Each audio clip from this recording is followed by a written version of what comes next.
Okay, welcome back once again to all my dear students. આજે આપણે વાત કરીશું આલ્કેન સંયોજનો વિશે.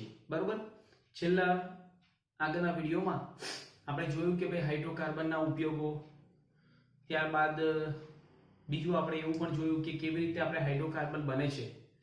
ત્યારબાદ આપણે વાત કરી કે તેનું વર્ગીકરણ. બરોબર, કે ભાઈ આલ્કેન, આલ્કીન, આલ્કાઇન અને એરીન. અને ત્યારબાદ આપણે જોયું કે હાઇડ્રોકાર્બનની અંદર તમે જુઓ કે કેવી રીતે આપણે તેનું વર્ગીકરણ થાય છે અને તેના નામકરણ કેવી રીતે કરવામાં આવે છે. બરોબર, આ બધું જ આપણે ડિસ્કસ કર્યું. ઓકે, આજે આપણે વાત કરીશું આલ્કેન સંયોજનો.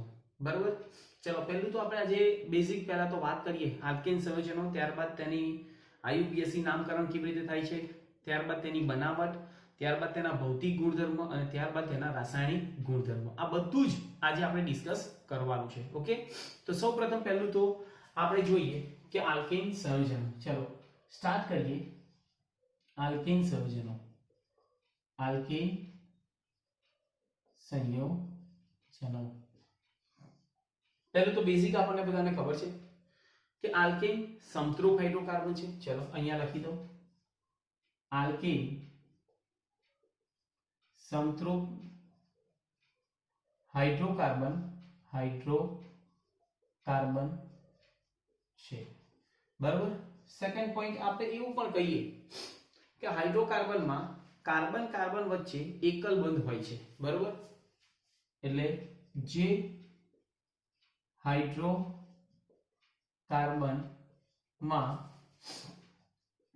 કાર્બન કાર્બન વચ્ચે શું હોય બેટા, એકલ બંધ હોય તેને આલ્કેન કહે છે.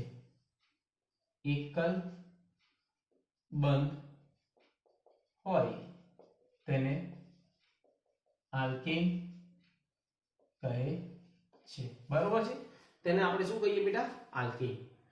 તેનું સામાન્ય સૂત્ર. ચલો નેક્સ્ટ પોઈન્ટ, આલ્કેન નું સામાન્ય સૂત્ર કયું આવશે? CnH2n+2 છે.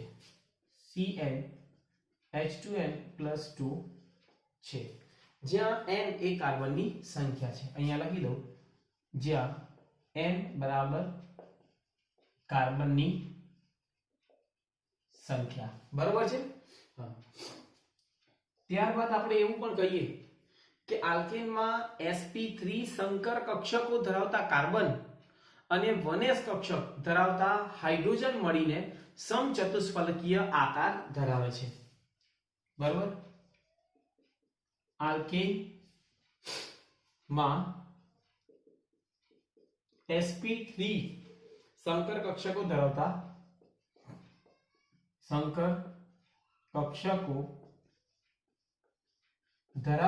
શું હશે બેટા, કાર્બન અને વનેસ કક્ષક ધરાવતા હાઇડ્રોજન મળીને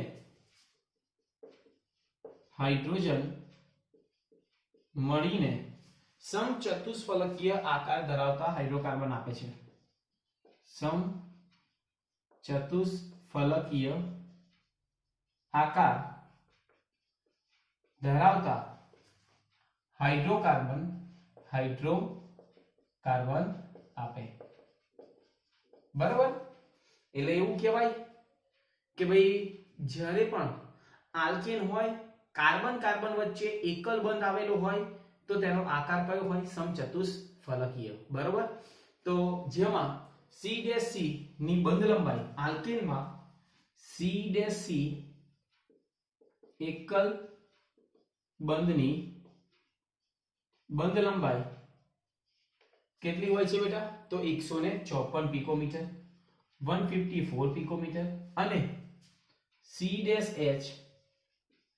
એકલ બંધની બંધ લંબાઈ કેટલી હોય છે બેટા? હાઇડ્રોજન વચ્ચે 112 પિકોમીટર હોય છે. બરાબર, ત્યારબાદ બીજું આપણે કહીએ કે બે નજીકના ખૂણાઓ વચ્ચે બંધકોણ એટલે H' C' H વચ્ચે બંધ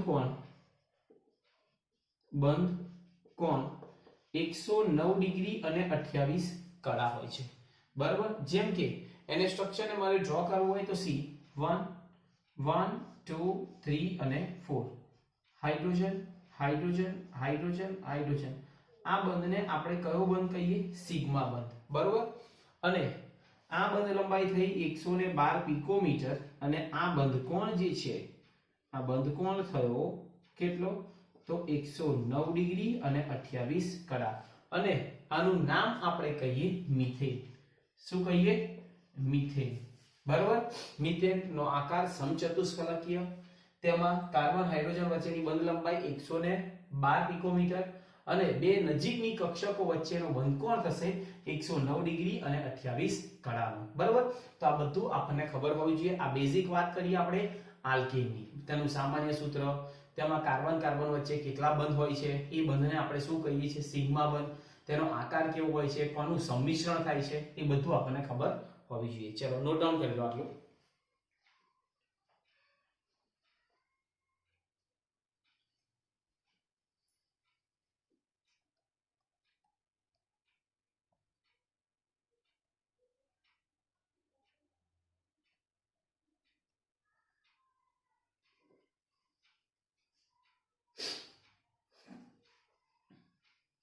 चलो હવે આપણે આલ્કેનના આઈયુપીએસી નામકરણ જોઈએ। જેમ કે અહીંયા હું બંધારણીય સૂત્ર આપું બંધારણીય સૂત્ર અને અહીંયા આપણે લખીએ આઈયુપીએસી નામ ચલો સિમ્પલ। પછી આપણે જોઈએ કે બંધારણીય સૂત્ર અને સામાન્ય નામ બરાબર। પહેલું તો આપણે બધા જાણીએ છીએ CH4 જેને આપણે શું કહીએ મીથેન એક કાર્બન હોય તો મીથેન બરાબર। બીજું આપણે એવું કહીએ CH3 કેટલા કાર્બન બે કાર્બન જેને આપણે કહીએ ઇથેન। ત્યારબાદ CH3 CH2 અને CH3 જેને આપણે કહેવાય પ્રોપેન બરાબર છે। ત્યારબાદ CH3 CH2 અને CH3 જેને આપણે કહીએ બ્યુટેન ચાર કાર્બન બરાબર। ત્યારબાદ CH3 CH2 અને CH3 જેને આપણે કહીએ પેન્ટેન બરાબર। ત્યારબાદ CH3 CH2 4 times CH3 4 5 ને 6 એટલે હેક્સેન બરાબર। એ રીતે પછી હેપ્ટેન ઓક્ટેન બરાબર નોનેન અને ડેકેન 10 કાર્બન હોય તો ડેકેન આ બધું આપણને ખબર છે। ત્યારબાદ આવું હોય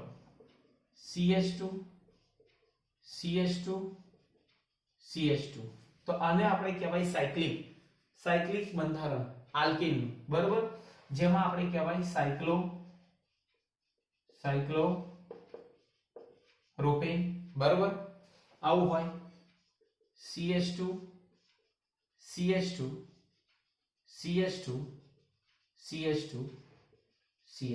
બરાબર 1 2 3 4 ને 5 જેને આપણે કહેવાય સાયક્લોપેન્ટેન બરાબર છે। ત્યારબાદ જો આ રીતે લખેલું હોય તો પણ આપણે કહીએ સાયક્લોહેક્સેન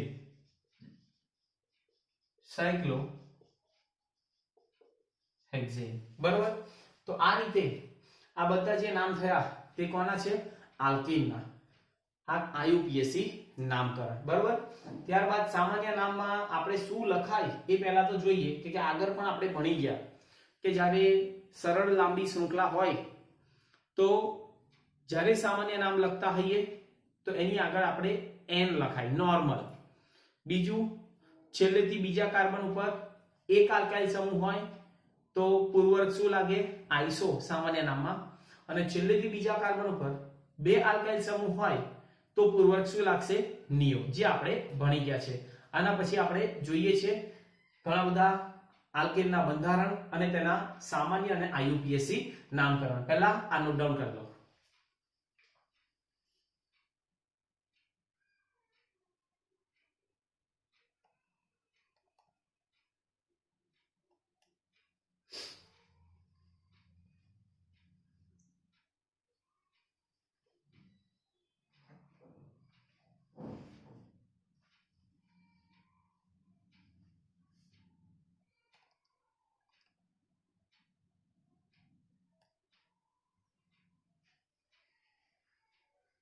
ચાલો હવે ધ્યાન અહીંયા પહેલા તો આપણે એવું કહીએ આણ્વીય સૂત્ર. અહીંયા લખું આણ્વીય સૂત્ર, બરોબર. ત્યારબાદ બંધારણીય સૂત્ર, બંધારણીય સૂત્ર, અને ત્યારબાદ આઈયુપીએસી નામ, અને છેલ્લું આપણે આવશે સામાન્ય નામ. સામાન્ય નામ ધ્યાન આપજો. દાખલા તરીકે એક એક્ઝામ્પલ લો કે C4 છે. ચાલો આણ્વીય સૂત્ર C4H10, બરોબર. તો બંધારણીય સૂત્ર અલગ અલગ સમઘટકતા આપણે લખી શકીએ, જેમ કે CH3 CH2 CH2 અને CH3. ગણો કેટલા કાર્બન છે 4 અને હાઇડ્રોજન 3 4 5 6 7 8 9 ને 10. હવે આઈયુપીએસી નામ તો આપણને ખબર છે, શું થશે બેટા? તો બ્યુટેન, અને આપણે કહેવાય બ્યુટેન. અને સામાન્ય નામમાં આ સરળ લાંબી શૃંખલા છે માટે એની આગળ શું લખાય? N butane. N એટલે નોર્મલ અને જેને આપણે કહીએ બ્યુટેન, બરોબર. તેવી જ રીતે આને આપણે આ રીતે પણ લખી શકાય CH3 CH CH3 અને CH3. ચલો 1 2 અને 3. આનું આઈયુપીએસી નામ થાય 2 મિથાઇલ પ્રોપેન. તો અહીંયા હું લખીશ 2 મિથાઇલ અને પ્રોપેન, બરોબર. અને સામાન્ય નામ છેલ્લેથી બીજા ઉપર એક આલ્કાઇલ સમૂહ હોય તો એને આપણે શું લખાય? આઇસો. તો આને આપણે લખાશે આઇસો. આઇસો. અને કેટલા કાર્બન? 1 2 3 ને 4. 4 એટલે બ્યુટેન, બરોબર છે. Iso butane. ક્લિયર? એવી જ રીતે બીજું આપણે જોઈએ. ચલો C5 લઈએ. ચલો C5 તો H કેટલા થશે? 10 ને 2 12, બરોબર. ધ્યાન આપજો. અહીંયા મારે લખવું હોય તો CH3 CH2 CH2 CH2 અને CH3, બરોબર. 5 અને હાઇડ્રોજન 12, જેને આપણે કહેવાય પેન્ટેન. શું કહીએ બેટા? પેન્ટેન. અને સરળ લાંબી શૃંખલા છે એટલા માટે આપણે તેને કહીશું N પેન્ટેન. N પેન્ટેન, બરોબર. હવે એક શાખા હું પાડું છું, જેમ કે CH3 CH, અહીંયા CH3 CH2 CH2 અને CH3. ઓકે 1 2 3 4 5 6 થઈ ગયા ને. અહીંયા CH3. ક્લિયર? ચલો તો આનું નામ શું કહેવાશે? 1 2 3 4 2 મિથાઇલ બ્યુટેન, અને આપણે કહીએ 2 મિથાઇલ અને બ્યુટેન. છેલ્લેથી બીજા ઉપર એક આલ્કાઇલ જેને કહીએ આઇસો પેન્ટેન, બરાબર. અહીં આપણે લખીએ આઇસો પેન્ટેન. એ જ રીતે બે શાખા પાડીએ CH3 C CH3 CH3 અને CH3 1 2 3. આઈયુપીએસી નામ સેકન્ડ કાર્બન ઉપર બે આલ્કાઇલ સમૂહ 2 2 ડાઇમિથાઇલ પ્રોપેન 2 2 ડાઈ મિથાઇલ અને પ્રોપેન. અને છેલ્લેથી બીજા ઉપર બે આલ્કાઇલ સમૂહ હોય તો પૂર્વક શું લાગે? નિયો. એટલે નિયો કેટલા છે? 5, એટલે નિયો પેન્ટેન. એટલે આ ત્રણ વસ્તુ ખબર, નિયો, આઇસો અને નોર્મલ. ક્યારે લાગે ને એ આપણને સામાન્ય નામમાં ખબર હોવી જોઈએ, બરાબર છે. અને આ બધા શું થયા બેટા? સમઘટકો. કેટલા 1 2 અને 3 ક્લિયર જે આપણે ભણી ચૂકેલા છે કેવી રીતે સમઘટકતા જેનું આણ્વીય સૂત્ર સમાન હોય પણ બંધારણ જુદા જુદા હોય માટે એક વસ્તુ ધ્યાન રાખજો કે જ્યારે બંધારણ અલગ અલગ હોય તો તેના ભૌતિક અને રાસાયણિક ગુણધર્મો પણ અલગ અલગ હોય અને તેના ગલન બિંદુ અને ઉત્કલન બિંદુ પણ અલગ અલગ હોય બરાબર આ ઉત્કલન બિંદુ અને ગલન બિંદુનું પછી આપણે ભૌતિક ગુણધર્મોમાં ડિસ્કસ કરીએ છીએ ઓકે તો આ નોટ ડાઉન કરી દો ચલો ફટાફટ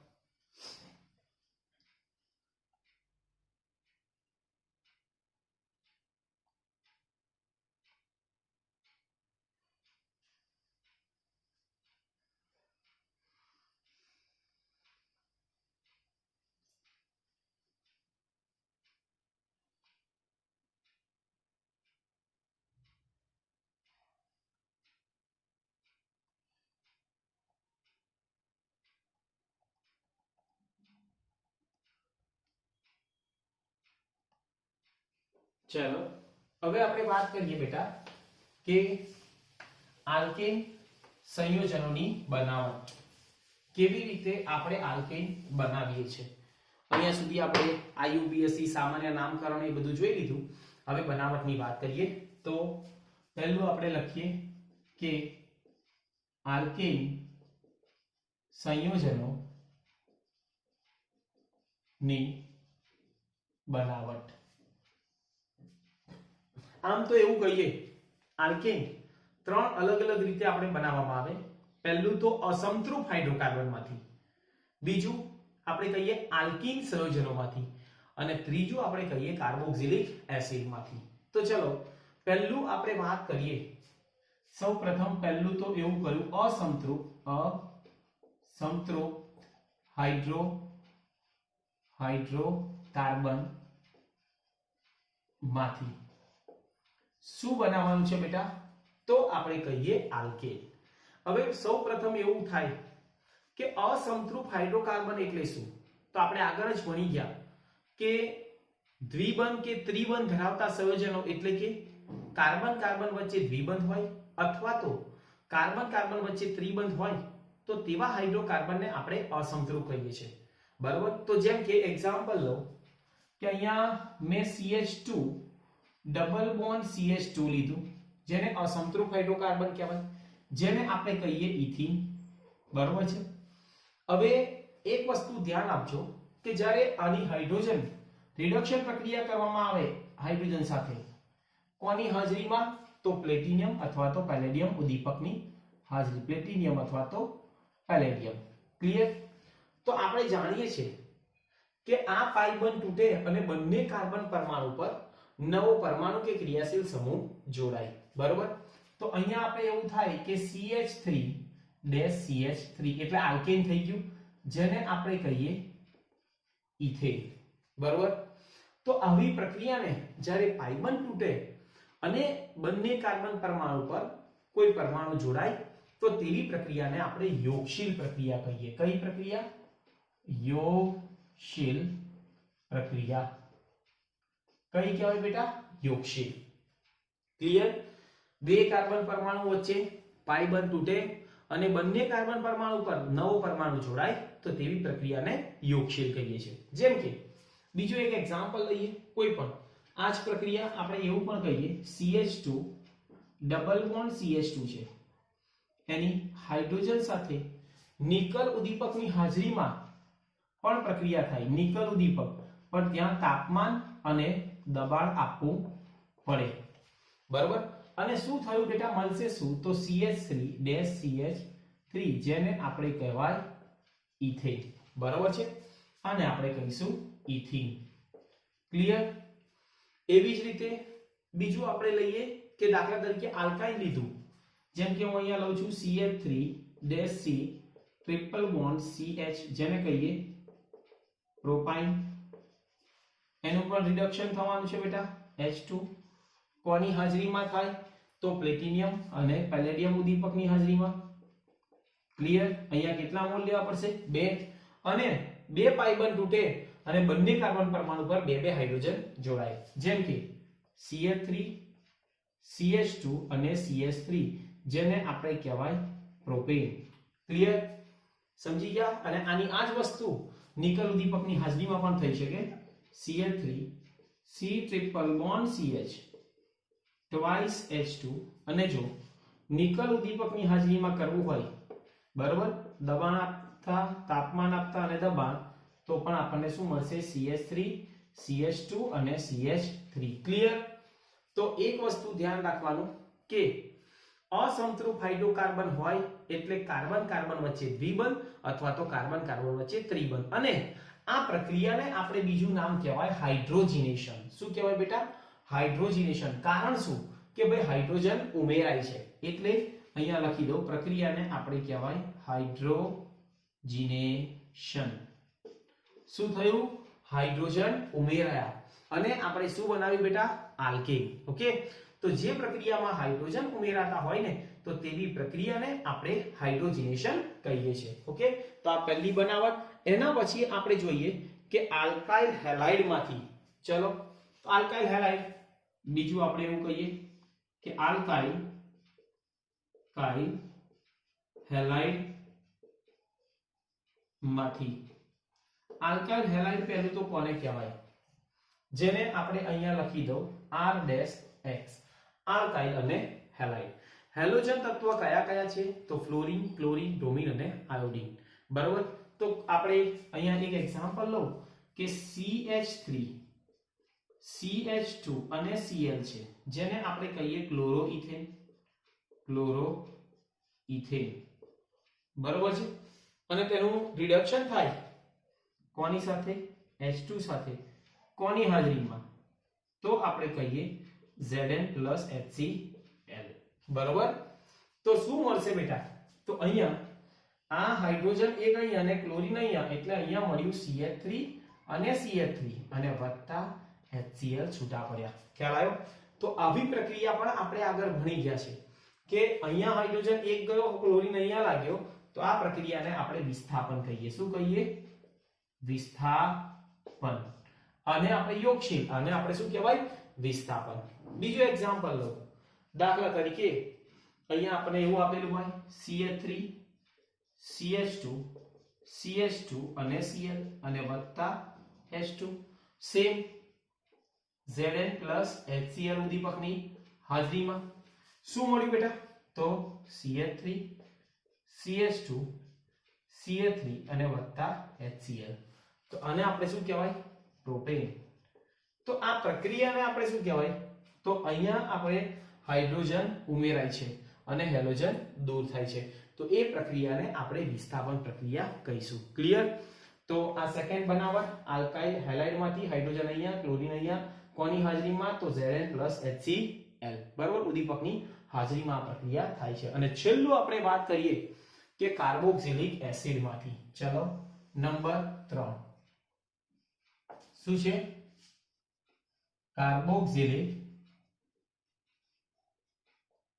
એસિડ માંથી શું બનાવવાનું છે કાર્બોક્સિલિક એસિડ માંથી તો આલ્કેન બરોબર તો કેવી રીતે બેટા આલ્કેન બને કાર્બોક્સિલિક એસિડ માંથી જેમ કે હું એક એક્ઝામ્પલ લઉં દાખલા તરીકે કાર્બોક્સિલિક એસિડ એટલે CH3 COOH જેને આપણે એસિડિક એસિડ પણ કહેવાય અને ઇથેનોઇક એસિડ પણ કહેવાય જો તેની સોડા લાઇન CaO NaOH જેને આપણે આ બેના મિશ્રણને સોડા લાઇન કહીએ છીએ શું કહીએ છીએ સોડા લાઇન અને ગરમ કરતા તાપમાન યાદ રાખવાની કઈ જરૂર નથી ગરમ કરો તો આપણને શું મળશે તો અહીંયા આપણને મળ્યું CH3 COOH Na અને વત્તા છૂટું શું પડશે તો પાણીનો અણુ ક્લિયર અહીંયાથી OH અહીંયાથી H એટલે પાણીનો અણુ છૂટો પડ્યો જેને આપણે કહીએ સોડિયમ ઇથેનોએટ અને આપણે કહેવાય સોડિયમ ઇથેનોએટ ક્લિયર અને એ રીતે બીજી પ્રક્રિયા જો સોડિયમ ઇથેનોએટ જે મળ્યો તેની ફરીથી સોડા લાઇન સાથે પ્રક્રિયા કરીએ જેમ કે CH3 COOH Na ફરીથી કોની જોડે NaOH અને CaO ગરમ કરતા તો શું મળશે તો અહીંયા આપણને મળ્યો CH4 Na2CO3 3 છૂટા પડ્યા, સોડિયમ કાર્બોનેટ છૂટા પડ્યા અને અહીંયા આપણને શું મળ્યું? મિથેન. બરાબર?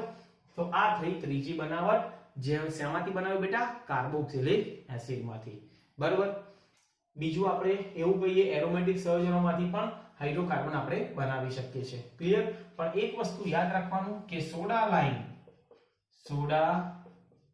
લાઈન એટલે CaO વત્તા NaOH ના મિશ્રણને આ શું કહીએ છીએ? Soda line. બરાબર?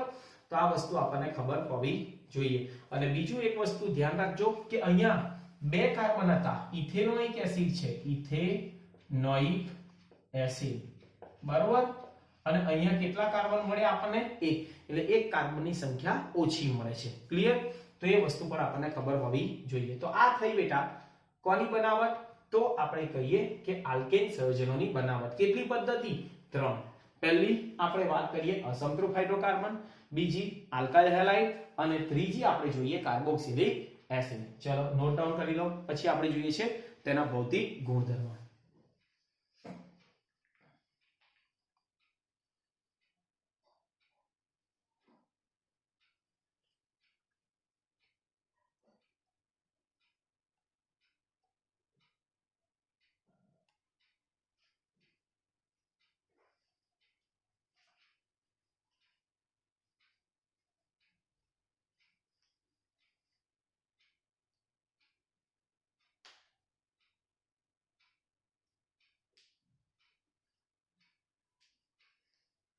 ચલો હવે આપણે વાત કરીએ કે આલ્કેન સંયોજનોના ભૌતિક ગુણધર્મો.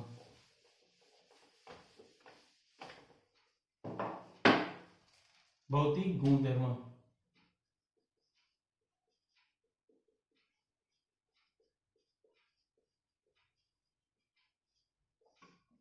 ભૌતિક ગુણધર્મો એટલે શું બેટા?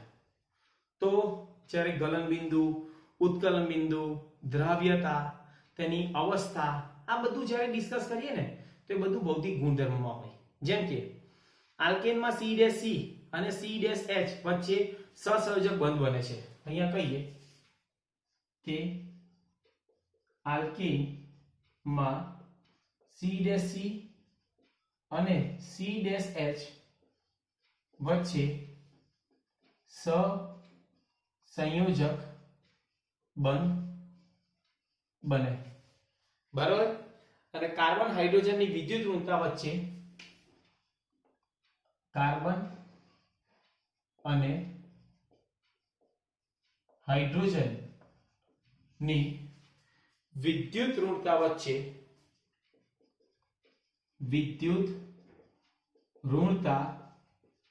વચ્ચે ખૂબ જ ઓછો તફાવત હોવાના કારણે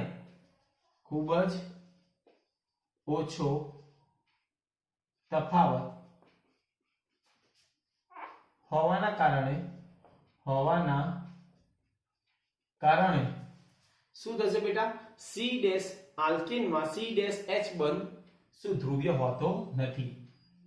આલ્કેનમાં C' H બંધ ધ્રુવીય હોતો નથી. બરોબર? કારણ શું?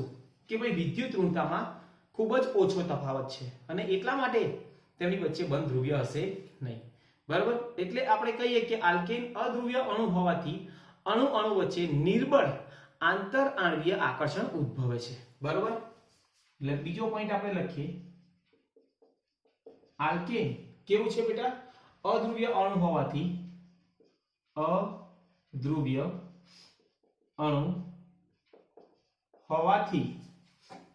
શું થશે? અણુ વચ્ચે નિર્બળ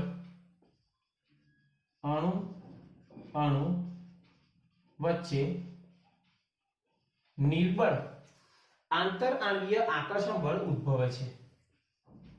આંતર આણ્વીય આકર્ષણ બળ ઉદ્ભવે છે. જેને આપણે નિર્બળ હોય ને તો તેને આપણે કહેવાય વાન ડર વાલ્સ આકર્ષણ. બરોબર? શું કહીએ બેટા? વાન ડર વાલ્સ આકર્ષણ. ઓકે? ત્યારબાદ બીજું આપણે એવું કહીએ કે આલ્કેનમાં નિર્બળ આકર્ષણ બળ હોવાથી C1 થી C4 કાર્બન ધરાવતા આલ્કેન વાયુ સ્થિતિમાં, અહીંયા લખું C1 થી C4 કાર્બન ધરાવતા આલ્કેન કઈ સ્થિતિમાં? વાયુ સ્થિતિમાં, બરાબર. કઈ સ્થિતિમાં હોય? વાયુ. C5 થી C17 કાર્બન ધરાવતા આલ્કેન, C5 થી C17 કાર્બન ધરાવતા આલ્કેન પ્રવાહી સ્થિતિમાં, બરાબર. અને C18 કે તેથી વધુ કાર્બન ધરાવતા આલ્કેન સામાન્ય તાપમાને ઘન સ્થિતિમાં, અને C18 થી વધુ કાર્બન ધરાવતા આલ્કેન ઘન સ્થિતિમાં હોય છે, બરાબર. ખ્યાલ આવી ગયો? હવે આલ્કેન અધ્રુવ્ય હોવાથી પાણી જેવા ધ્રુવીય દ્રાવકોમાં દ્રાવ્ય થતા નથી, એટલે અહીંયા લખીએ આલ્કેન અધ્રુવ્ય હોવાથી પાણી જેવા ધ્રુવીય દ્રાવકમાં દ્રાવ્ય થતા નથી, બરાબર. તો આલ્કેનમાં જેમ જેમ કાર્બનની સંખ્યા વધે તેમ તેમ આણ્વીય દળ વધે અને આકર્ષણ બળ પણ વધે છે, બરાબર. અહીંયા લખીએ આલ્કેનમાં જેમ કાર્બનની સંખ્યા વધે તેમ આણ્વીય દળ વધે અને આંતર આણ્વીય આકર્ષણ બળો પણ વધે, અને આંતર આણ્વીય આકર્ષણ પણ વધે છે.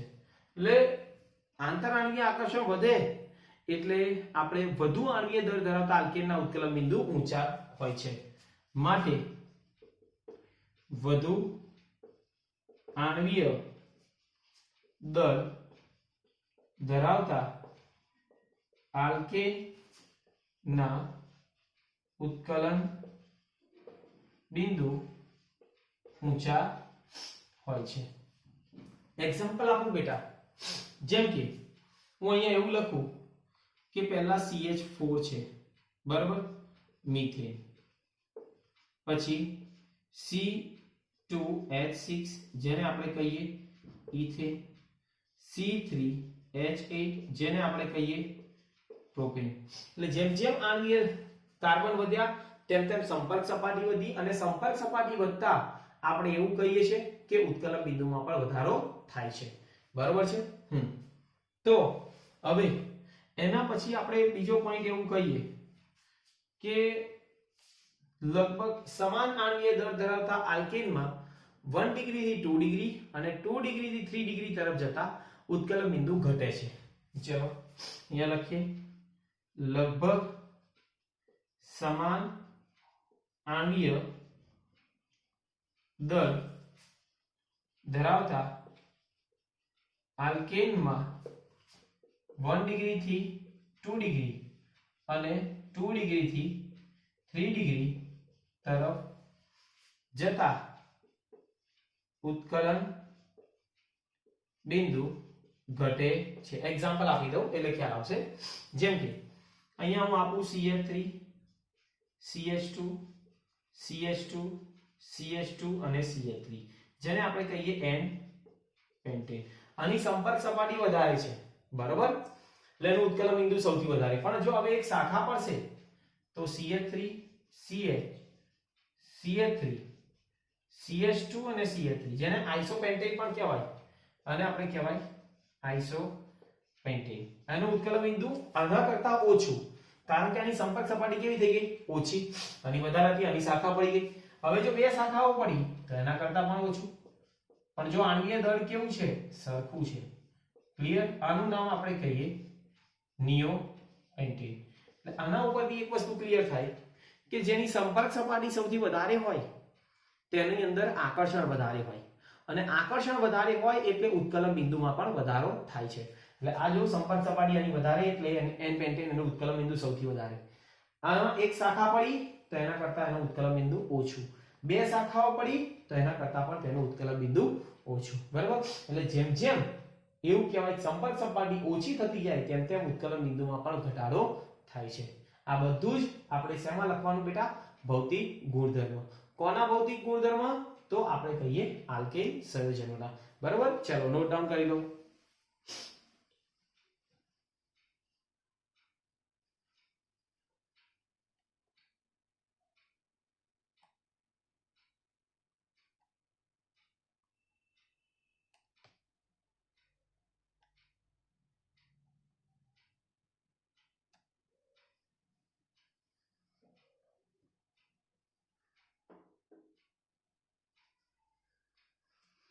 ઓકે, તો આજના વિડીયોમાં આટલે સુધી ઇનફ.